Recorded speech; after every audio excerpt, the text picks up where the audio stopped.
ఈ రోజుల దాకా గత నెల రోజుల నుంచి ఒంటి చేత్తోటి జనం మధ్యలో ఉండేలాగా నిధి అగర్వాల్ గారికి మనస్ఫూర్తిగా నేను ఆవిడని చూసి సిగ్గు తెచ్చుకొని నేను కూడా ఈ రోజున మాట్లాడాను.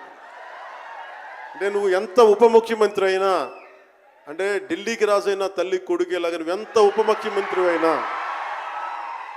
నువ్వు ఈ సినిమాకి హీరోవి అని చెప్పుకొని నేను ఆవిడని చూసి సిగ్గు తెచ్చుకొని నేను ఈరోజు నేను కూడా మీడియా ఇంటరాక్షన్ చేశాను. రేపు కూడా చేయబోతున్నా, ఎల్లుండి కూడా చేయబోతున్నా.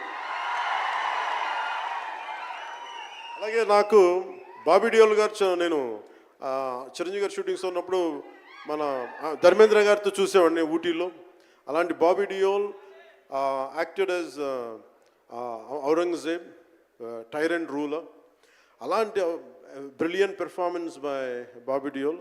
I truly grateful to Bobby Deol for accepting this role. అలాగే తోట తరణి గారికి మనస్ఫూర్తిగా నా ధన్యవాదాలు. జే మీడియా వారి సంస్థ అధిపతులు కూడా నా హృదయపూర్వక ధన్యవాదాలు. ముఖ్యంగా రేట్స్ ఇచ్చి 2 సంవత్సరాల క్రితం భీమ్లా నాయక్ రిలీజ్ అయినప్పుడు 10-15 రూపాయలు టికెట్తో వచ్చినప్పుడు నేనేమన్నా, కానీ మీ కోరిక మేరకు ఈరోజు టికెట్ రేట్స్ పెరిగి ప్రభుత్వం మనదొచ్చి మన సినిమా ఇప్పుడు రిలీజ్ అవుతుంది. ఆ రోజు మీరు పంతం కొద్ది చూశారు. ఈరోజు ఆ రోజు పెట్టిన ఎఫర్ట్కి ఇది బయటకు వచ్చింది. ఇది దాని తాలూకు సత్తా మీరు చూస్తారు ఈరోజు.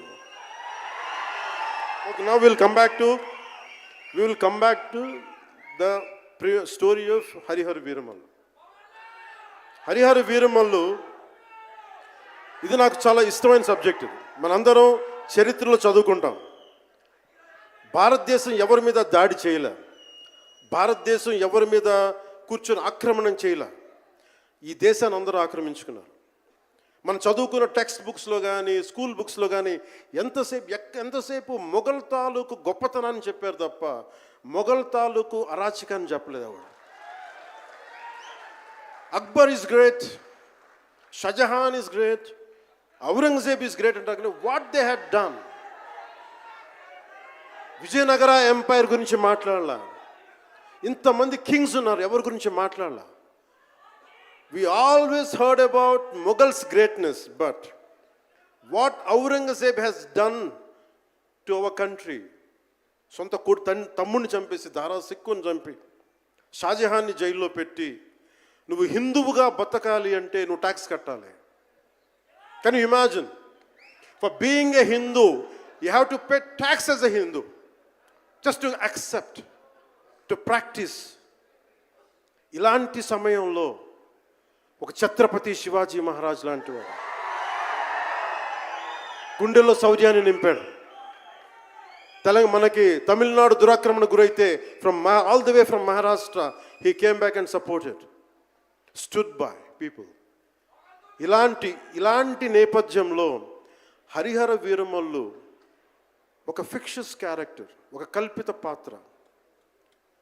అలాంటి పాత్రలో సగటు మనిషి ఏమి చేసి ఉండొచ్చు? ఎంతసేపు మనం కోహినూర్ ఎక్కడి నుంచి వచ్చింది? కోహినూర్ ఒకప్పుడు ఉమ్మడి రాజధాని కదా ఇదంతా, మనందరికీ ఉమ్మడి దేశం కదా ఇదంతా, తెలంగాణ నుంచి కృష్ణానది తీరం వరకు టిల్ విజయవాడ. ఆ కృష్ణానది తీరం దగ్గర ఇప్పుడు విజయవాడలో ఉన్న కొల్లూరు దగ్గర వజ్రపు గనులు ఉంటాయి, అక్కడ దొరికిన వజ్రం అది. ఆ వజ్రం ఎక్కడి దాకా వెళ్ళింది? అది మన నిజాం నవాబ్ దగ్గరికి వచ్చింది. నిజాం నవాబ్ దగ్గర నుంచి ఆ మొఘల్కి వెళ్ళింది. రకరకాల ఫైనల్గా ఈ రోజున కోహినూర్ యూకే లండన్లో ఉంది, లండన్ మ్యూజియంలో ఉంది. సో దాన్ని దృష్టిలో పెట్టుకొని నాకు కృషి గారు కథ చెప్పినప్పుడు ఇంట్రెస్టింగ్ అనిపించింది. Then we did the story, then cinema చేశాం. ఈ సినిమా మేకింగ్ ప్రాసెస్లో చాలా నలిగాం. ఇలాంటివన్నీ నలిగిన తర్వాత ఒకటే ఏంటంటే, ఈ సినిమాలో ఇది ఎన్ని రికార్డులు చేస్తానో నేను చెప్పలేను, ఎందుకంటే ఎంత కలెక్షన్ చేస్తానో నేను చెప్పలేను. ఎందుకంటే నేను ఎప్పుడు కూడా ఈ రోజుకి చెప్తున్నాను, we did our best efforts